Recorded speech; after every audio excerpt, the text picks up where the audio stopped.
Imagine yourself. It's the first day of your office. You have just gotten out from your college and you have got your dream job. You have that twinkling in your eyes and you want to go to the office. First day, you're all dressed up. You want to meet your boss. You've already come to know that your boss is a young, smart lady and you're ready to be greeted by her. Once you enter the office, what you see is yes, the boss is young, smart lady, but she's not smiling at you. Rather, she's grinning at you. Oh my God, what have I done? You must be thinking in your mind, am I not dressed up properly? Why did she wish me back my good morning? I was so excited for this first day. What happened? Is she that kind of leader? And you are trembling inside yourself. I don't know what is wrong with me. Your confidence is just shutting down. You are just uneasy. What to do? Should I go at my desk? Should I sit there? Or should I go back to the washroom and look at myself? Is this the leadership which you have been waiting for? No. Good morning, everybody. My name is Dr. Jyoti Krishna, and I lead a cosmetic skin and hair center by the name of Medins. I'm here to talk about leadership. I'm here to talk about how to lead without a scalpel. Now, when the term scalpel comes, it's a medical term which says that you take this scalpel in an OT, in an operation theater. Are you thinking that I am a doctor? No, I am not a doctor who use instruments in an OT, but yes, I am a doctor who leads a team of doctors and who have a leadership quality to lead them. Let's start with leading without scalpel and let's see how leadership can be wrong or right. We have to see what kind of leadership we want.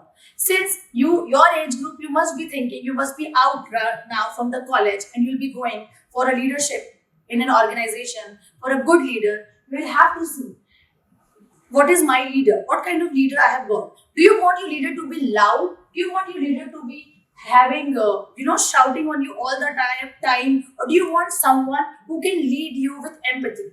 Empathy is very important once leadership comes into picture.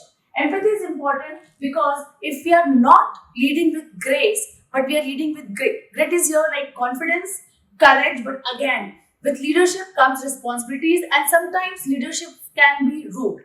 For instance, I'll give you an example of mine. In my case, I don't want to go into leadership lectures, but I'll give you examples in my case and how it is effective in my case. So I lead a team of almost 200, 300 people, and it belongs right from technicians to doctors to front office desk to managers, everybody.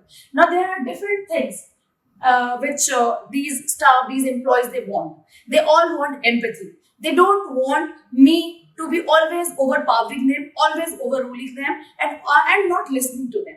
So sometimes these doctors, they have ego clash also. Sometimes they come to me and they start talking that the other doctor is disrespecting me, or there are hierarchy problems also. I feel when you guys gonna go out, you will also be facing it. You will also be seeing that how your seniors, they will take care of your responsibilities, but then they'll take the credit also. You are gonna see all these things in future.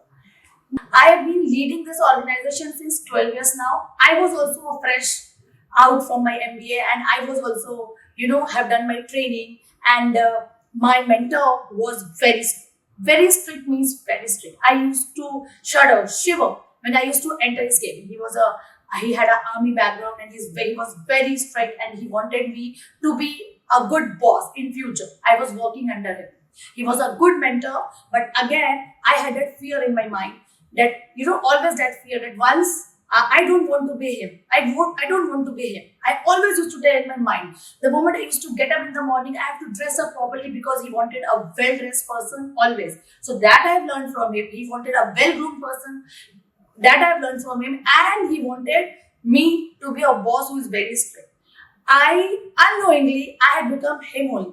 So I'll give you an example. Yes, 5 years back, it is 5 years back, a phlegmologist joined my organization. Phlegmologist is someone who checks the vein and who takes out the blood. It's a medical term. So he joined my organization, and we take IV drips. IV drips is something for your well-being. So I also take it, of course. So I was there, I was sitting in my cabin, and I called for it. Who's the femologist right now? Because at that point of time, I stopped taking interviews. My assistants, they used to take it. So he came, he walked in the room, and he was literally shivering. A man of a height 6 feet, a man. Again, we say that a man and it's a man and a woman world, and we differentiate. A man with a height 6 feet, good build, and he was standing right in front of me with a needle, and he was shivering. I got shocked. I said, "What happened?" He said, "Ma'am, I'm really scared and I can't do this for you." I said, "Why?" That this is actually a real life experience for me, and I'm sharing this with you because this will happen in future. All of you will go for a leadership position now, or 10 years or 15 years down the line, and then you will see. I said, "Why?" He said, "Ma'am, I'm very scared of you because everyone says that you are very scary." I said, "Very scary? What does that mean? Do I look scary?" "No, ma'am, it's just that your personality." So everyone, and I'd always felt that the moment I used to enter my office, my clinic, they used to just run here and there. They will smile, of course. They'll wish me, of course. But that warmth I'd never seen in them.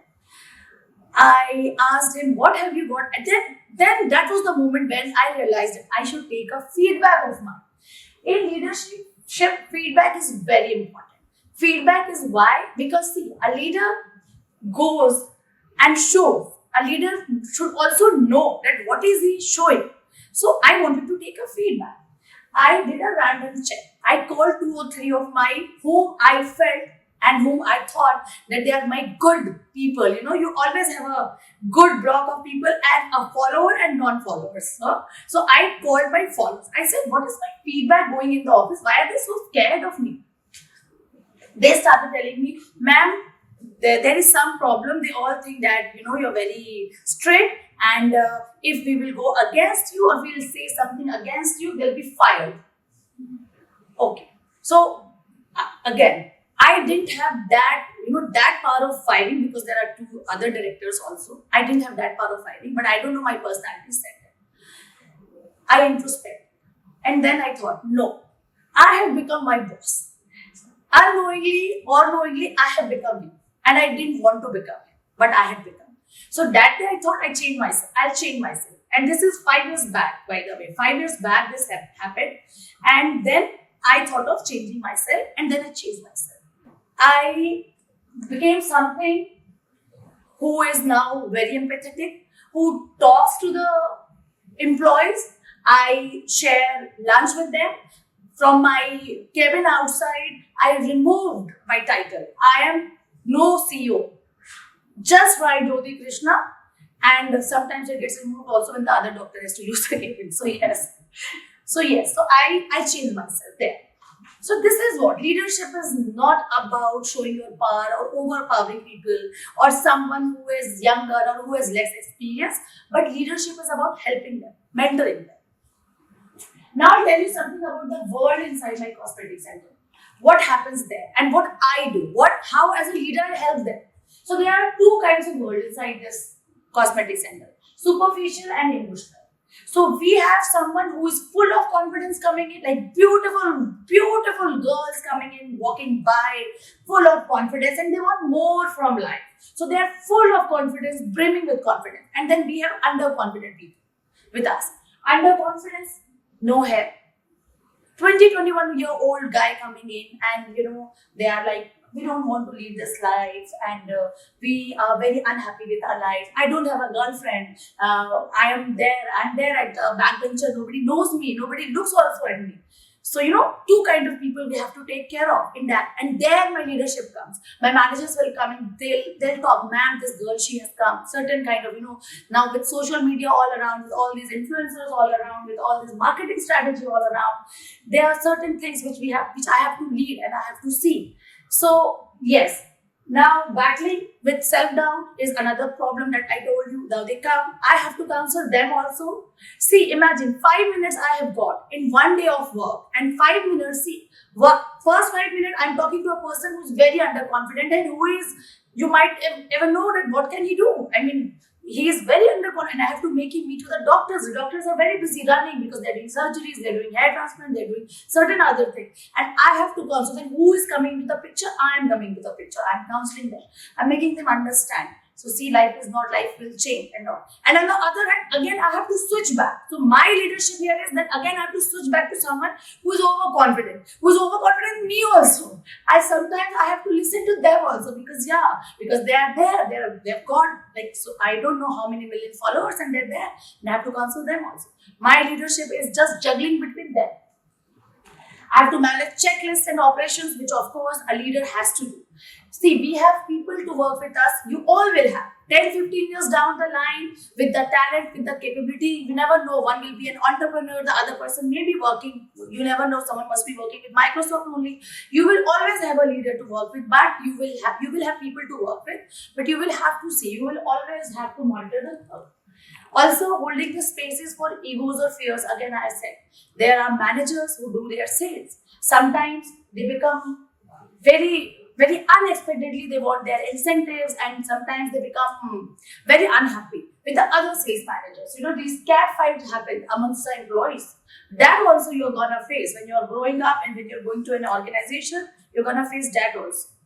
You will have staff, people fighting with you. You will have your work, you will do your work, but you will see that someone else wants the credit, and you will have to give it to some extent or other. Again, with leadership, we glorify it. And like I gave you my example, I glorified my leadership and power posing. I had done that in the past, and I had seen the repercussion. A human getting scared of another human. Again, I said, with that big build, a man getting scared of me, I was shocked. And then, it shook me. And then that day I have taken a decision that I will be. But I still don't know. Sometimes they still get scared of me. I think I'll have to change my expression as well. Okay, and the experience says real power is quiet. My experience is now saying it. It is actually quiet. You don't need to show your real power. You never need to show your real power. I want to ask, or you people think only, what if leadership wasn't about being at the top? Do you think all the leaders are at the top? Do you think a person, a class representative in your case maybe, or a prefect, whatever, you must be having a college president. Do you think only he is the leader because he can hold a mic and talk? Or do you think someone who's sitting back in your classroom, he can also be a leader? Yes, they can also be a leader. Leadership is not always being at the top. Leadership is about, you have to take out the leader from your inside. You have to see. Leadership is not always speaking loudly or shouting. What if the best leaders are the ones with the softest touch? Yes. With my experience, best leaders are those who are ones with the softest touch. But sometimes, you are put into that position that you have to maybe talk loudly, or maybe have to take certain decisions which is not always in the favor of that person, that employee, but yes, that happens. Scalpel, again, this Scalpel has come into the system because it's a doctors oriented organization where I work with. And here, Scalpel, I'll take it as not a real scalpel, as an instrument, but something which is cruel, like harsh words. Harsh words put up very bad remarks. I've seen employees sad, crying. I've seen it. I've experienced that in my life. And I feel that when you use harsh words like scalpel around your subordinates or with your colleagues, it leaves a very bad impact. So that we have to always take care of. And we have to use empathy. Empathy when nobody is watching. You can help your subordinates in their work, and you can give credit to them. You always give credit to others. You can help them do their things. You can help them, as a trainee, when you will join in an organization, you will see it is very difficult. I'm sure you must have all done your summer trainings, you all do, and you must have gone. And there you have seen the world. What world is it? You must have dreamt, I'm sure, in your twinkling eyes, I'm gonna come in this organization for sure. And if you had gotten some harsh words from your boss, I'm sure about it. You must have thought in your mind, let me come back and show you. But yes, no, that is this age when you're thinking this. 15 years down the line, when you will be at this side of the stage, it will change. You'll be like, what a fool I was thinking like that. Because with experience, you will see, and with good words And this world is changing. Now everything is empathy. Now leaders, now won't have to call sir or ma'am. I think certain organizations, they use this also. Their protocol is that no need to call sir or ma'am. You have to call them by their names.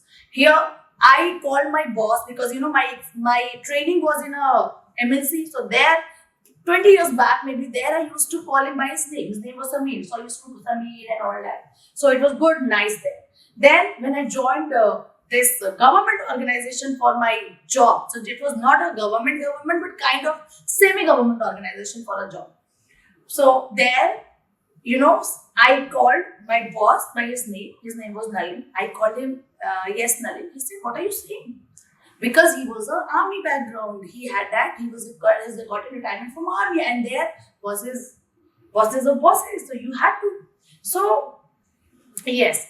So then there I thought that maybe now with this current scenario, maybe I will not call him boss. I will not call him by his name. I'll call him sir. So that's how it is. That's how it is. It is still now in my organization also. They all call me by, I'm sure, different names. They must be having different names for me. That I'm sure about it. And they must be, but I don't know. I changed myself. I introspected, and maybe that have helped. Maybe few of my names would be good ones for me that I am thinking and I am believing. And yes, so that is about it. Thank you.